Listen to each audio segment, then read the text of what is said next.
튀어나와 있는 사람들이 있어요. 가시처럼. 느낌상. 근데 저 뾰족함이 세상살이에 너무 막 가시가 되는 것처럼 다 걸림돌이 돼. 유독 그럴 때는 살은 없앨 수 없다고 제가 얘기했잖아요. 그거는 비속어입니다. 그치만 저의 격한 마음을 담아서 뭔 짓거리라도 안 돼요. 그 뾰족하고 안 좋게 뭉친 기운을 조금 다듬는 게 살풀이지, 나한테 이런 살이 있었는데 완전 이걸 없애주세요, 이건 없어요, 여러분.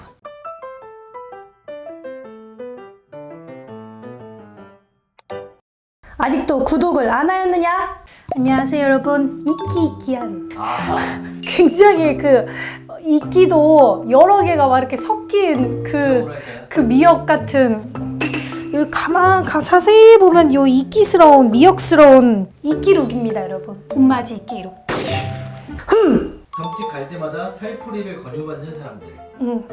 있겠죠. 근데 이제 사주를 보면은 막 무슨 살의 종류들이 막 뭐 수백 가지 아주. 근데 이제 무속인 분들도, 그리고 저도 살이라는 거에 대한 얘기를 할 때가 있어요. 근데 살이 모든 사람들은 타고 태어날 때 태어난 것 자체가 살은 이미 끼고 있거든요.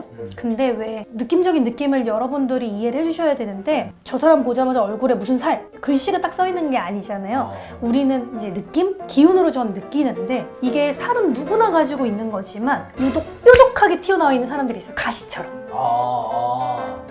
느낌상 여러분들한테 최대한의 표현이에요. 근데 저 뾰족함이 세상살이에 너무 막 가시가 되는 것처럼 다 걸림돌이 돼. 유독 그럴 때는 살은 없앨 수 없다고 제가 얘기했잖아요. 그거는 비속어입니다. 그치만 저의 격한 마음을 담아서 뭔 짓거리라도 안 돼요. 근데 이제 살이 풀린다라고 하는 건 그 뾰족하고 그 가시가 세상살이를 굉장히 힘들게 하는 그거를 좀 깎아서 완화를 시켜서 조금 둥그렇게 하는 느낌인 것 같아요. 그래서 누구나 살은 있어요. 저도 있고 PD님도 있고 실장님도 있고, 없는 사람들이 없어요. 없는 사람들이 없단 말이에요. 그리고 우리 요즘은 그런 게 많이 보편화가 돼 있잖아요. 인터넷에 어플만 쳐도 나와요. 바로 난 뭔 살 있다, 뭔 살 있다. 맞아요. 살이 빵개는 없어요. 누구나 있어요. 그런 거기 때문에 살을 풀라고 하는 건 그 뾰족하고 안 좋게 뭉친 기운을 조금 다듬는 게 살풀이지, 나한테 이런 살이 있었는데 완전 이걸 없애주세요, 이건 없어요, 여러분.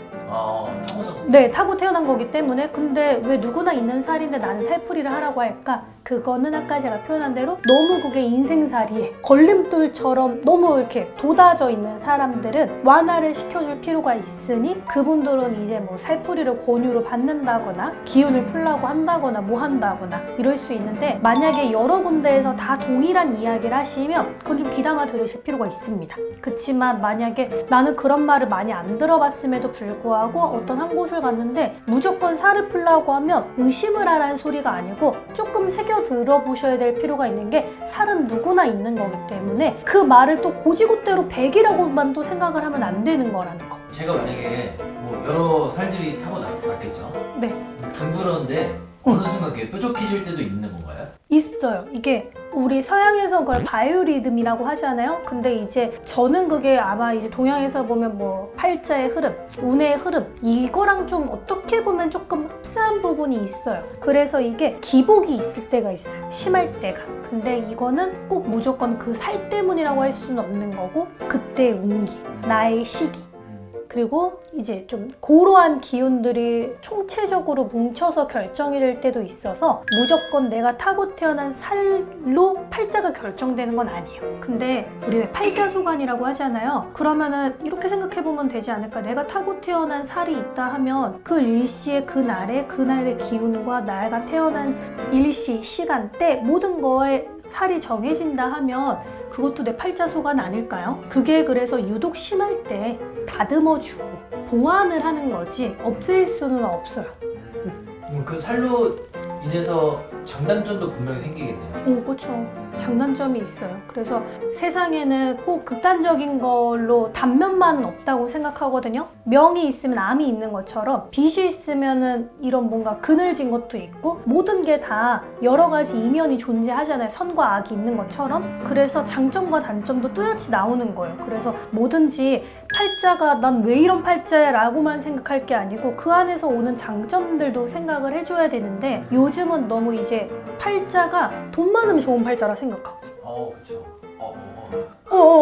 예. 진짜 단순히 그래요. 근데 내 팔자에 돈은 없을 수는 있어요. 그렇지만 사람의 평판을 가져올 수 있는 사람이 있고, 나는 이 팔자에 재물이 없어. 그렇지만 내 가족이 있을 수도 있는 거고, 사람마다 이 내 방향을 어디다가 두는 게 좀 다른데, 요즘은 이제 너무 막 그냥 잘 먹고 잘 살고 돈이 많으면, 야, 쟤는 전생에 뭔 그걸 했길래 저렇게 팔자가 좋냐, 획일화가 돼 있어요, 너무. 네. 그러기 때문에 세상은 발전해 나가지만 점점 살기 힘든 세상이 되는 게 굉장히 너무 이렇게 한 곳을 다 바라보는 느낌이라 해야 되나? 그럼 그렇게 따지면 저는 너무 불쌍한 팔자이게요. 그것처럼. 그래서 꼭 모든 걸 돈에 초점을 맞출 필요도 없고, 단면만 보지 마세요, 여러분. 감사합니다, 선생님. 끝!